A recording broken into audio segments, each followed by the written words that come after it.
Hello and welcome to another IELTS writing video. Today we are looking at a grammar topic.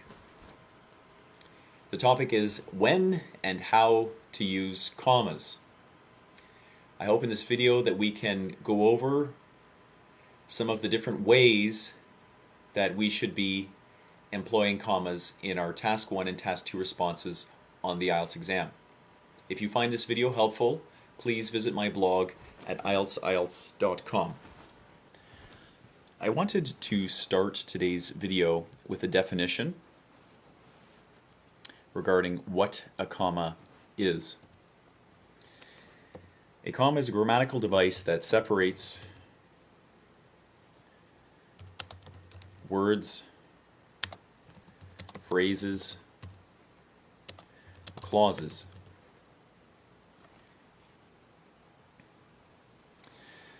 Rules for comma use differ between the US and the UK.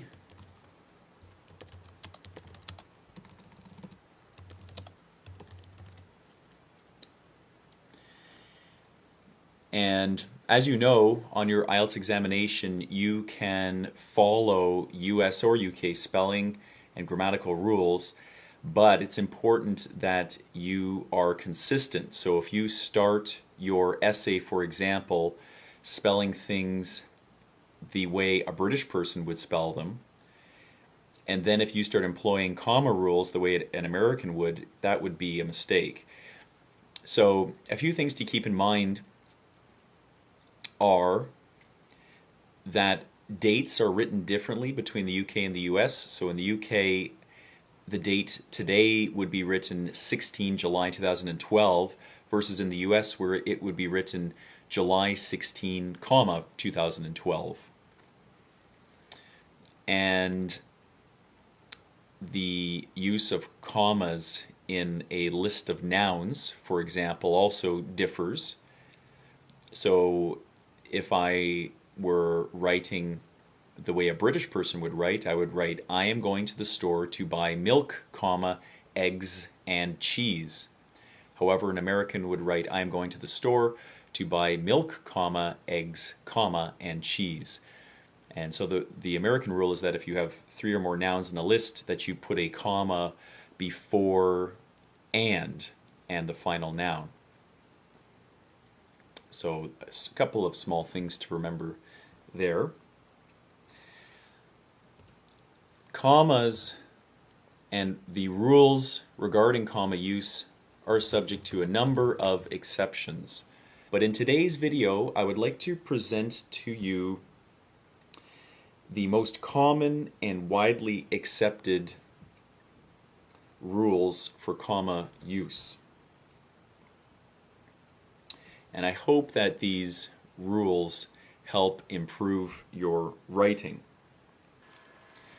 So let's start by talking about when commas should be used.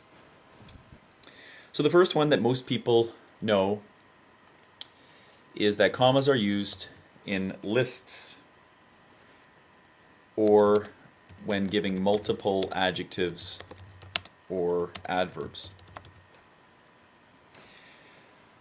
So in your IELTS essay, there may be an instance when you are giving an example or talking about that example and you want to qualify that example. So you want to share some adjectives to describe or to show, to amplify certain points about the example that you're giving. And you may want to use multiple adjectives to do this. So let's take an example here. So for example, now pretend this is in my IELTS essay. So I'm sharing a real example. For example, Americans are often criticized for being impulsive, comma, indiscriminate, comma, careless consumers. So for example, Americans are often criticized for being impulsive, comma, indiscriminate, comma, careless consumers. Consumers is our noun. So there is no comma that goes before it and the last adjective in the list. But as you can see, after each adjective, impulsive, indiscriminate, we include a comma.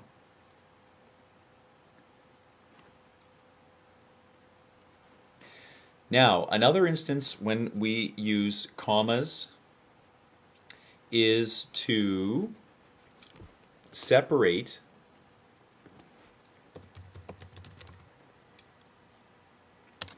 independent clauses. Independent clauses joined by a coordinating conjunction. Now, I know these may be new terms for some of you, so let me just quickly explain what these are. They're not nearly as complicated as they sound. An independent clause is simply a group of words that can stand alone as a sentence. Okay, so if I had the phrase the other day, this is not an independent clause. The other day is not a full sentence.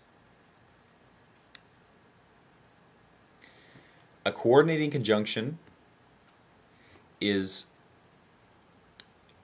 a very fancy phrase describing just words that link two different ideas together and show the relationship between those ideas.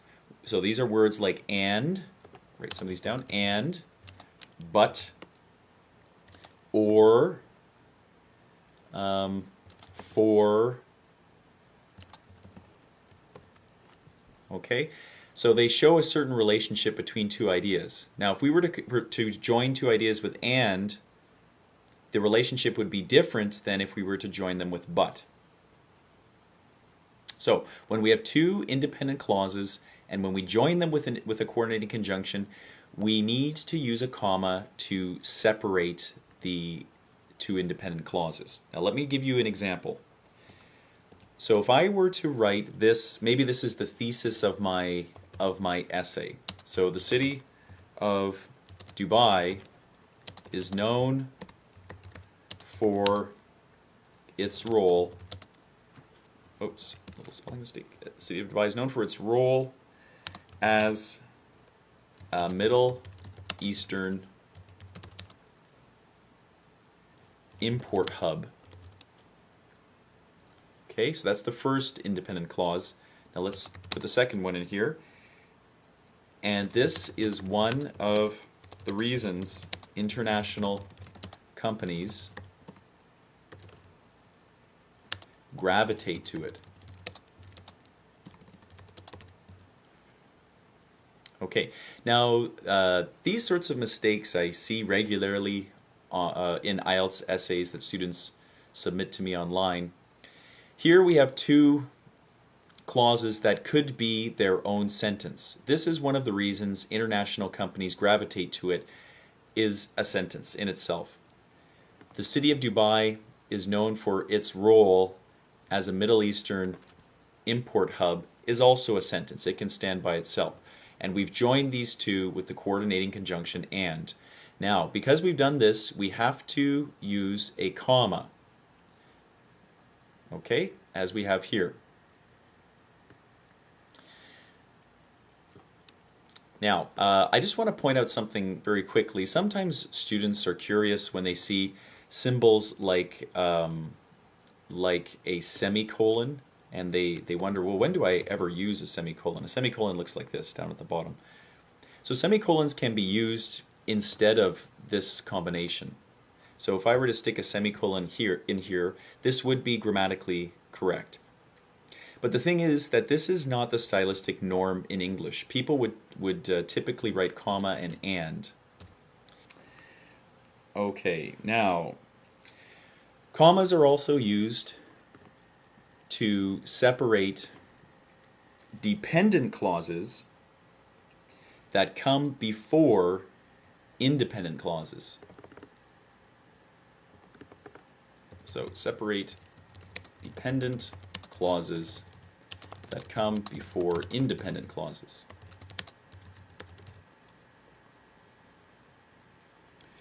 Okay, now we already defined what an independent clause is. It's a group of words that can stand alone as a sentence. A dependent clause is a group of words that cannot stand alone as a sentence. So, how do you know if what you're dealing with is a dependent clause? Well, dependent clauses usually, not 100% of the time, but usually begin with dependent words. So, I'll just type this in here too. So, dependent clauses usually begin with dependent words.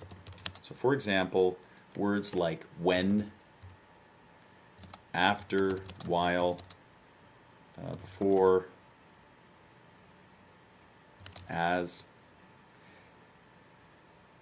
So, for example, if I said, while he was at the store, she, and then whatever. So, while he was at the store, that's not an independent clause. That's not a full sentence. That's a dependent clause. It needs more information for it to be considered part of a full sentence. So let me share an example. This example could be perhaps the thesis of an essay.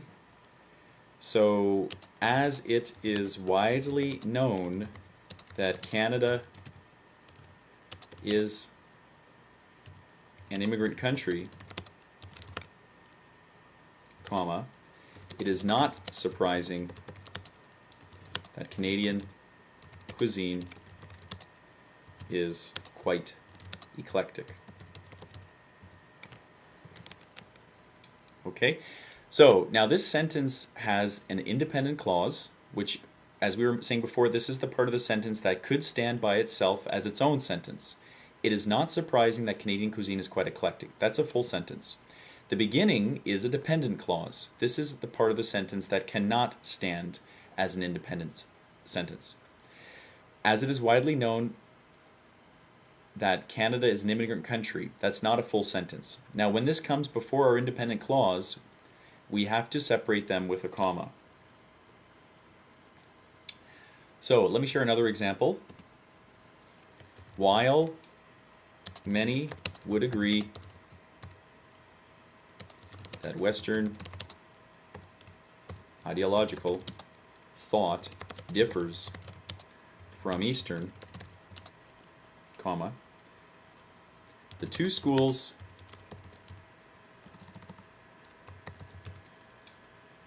share numerous similarities. Okay, let's put a page break in here. While many would agree that Western ideological thought differs from Eastern, the two schools share numerous similarities. Here we have an independent clause, and here we have a dependent clause. Now, as I pointed out before, dependent clauses can often be identified by the dependent word that they have at the beginning. So if we took this dependent word away and we just had many would agree that Western ideological thought differs from Eastern, that is actually an independent clause by itself. But because we have this word here, it's indicating to the reader that this is not a full and complete thought, that there is something that this dependent clause is modifying. This dependent clause is modifying or augmenting the independent clause that follows it. Okay? So there's a comma that separates the two. Now let's talk about letters. Commas are used, as you know, in letters, and those of you taking the general exam may want to take note of this. Now, those of you taking the academic exam, don't stop watching yet. We're going to get to task 1, comma use, in a second. So, commas are used in letters to indicate direct address. So, I'll give you an example in a second, but commas can be used to show a degree of emotion. So, for example, anger, irritation, most commonly, but even sometimes understanding.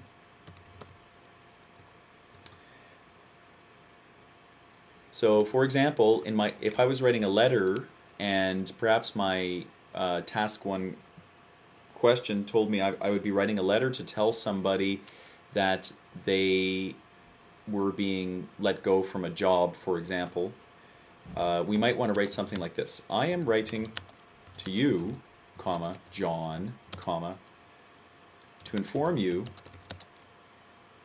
that your employment will be terminated as of, and then whatever the date or whatever. But the important thing here is that we are directly addressing John.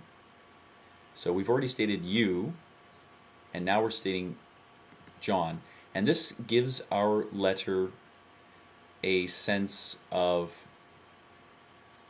I don't want to say urgency, but a sense that something important or an important message is being expressed to John.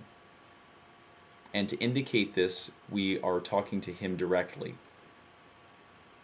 Okay, so this is an interesting use of commas that you can employ in your letter, but you cannot use this to address a company. So you wouldn't say, I am writing to you, Microsoft Corporation, to inform you that, and then whatever. This is typically used for names. Now, let's go on to a couple of topics, a couple of instances that you should avoid. So never do this. Never separate subjects from verbs.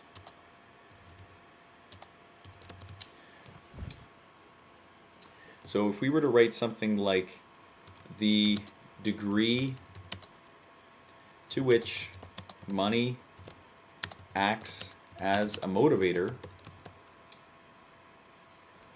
maybe we'll change that to a workplace motivator, comma, is often debated. I see these kinds of mistakes all the time. The degree to which money acts as a workplace motivator, comma, is often debated. Now, we cannot put a comma here. This is not a combination of an independent clause and another independent clause. This is not a combination of a dependent clause and an independent clause. So we would not want to put our comma right before our verb. That doesn't make any sense. Never do this. Never separate a verb and its object.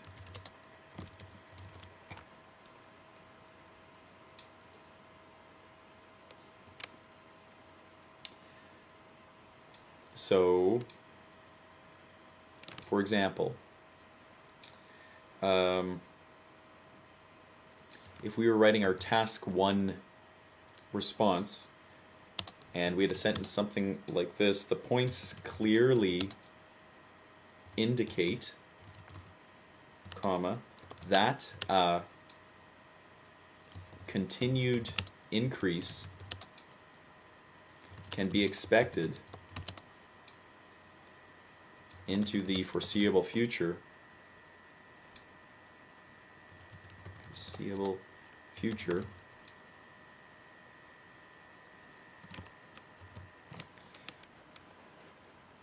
Okay, here we would not want to put a comma. Our verb indicate would not be followed by a comma here.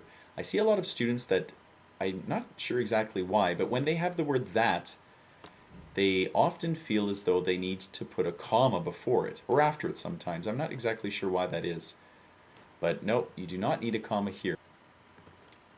Do not separate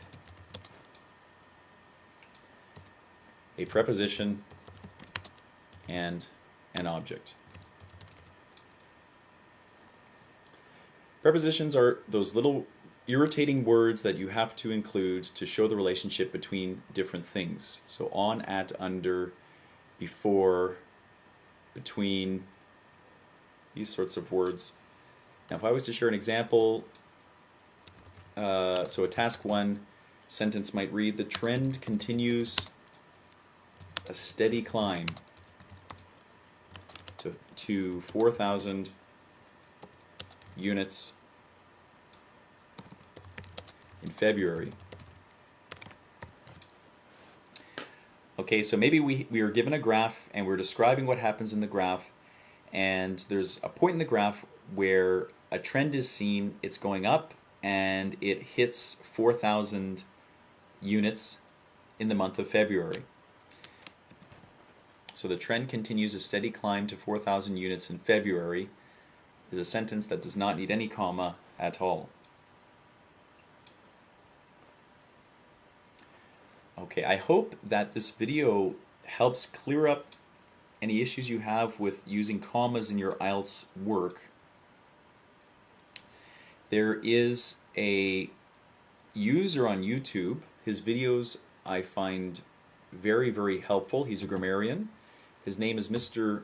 I believe it's Thoth, T-H-O-T-H. You can try searching for his work.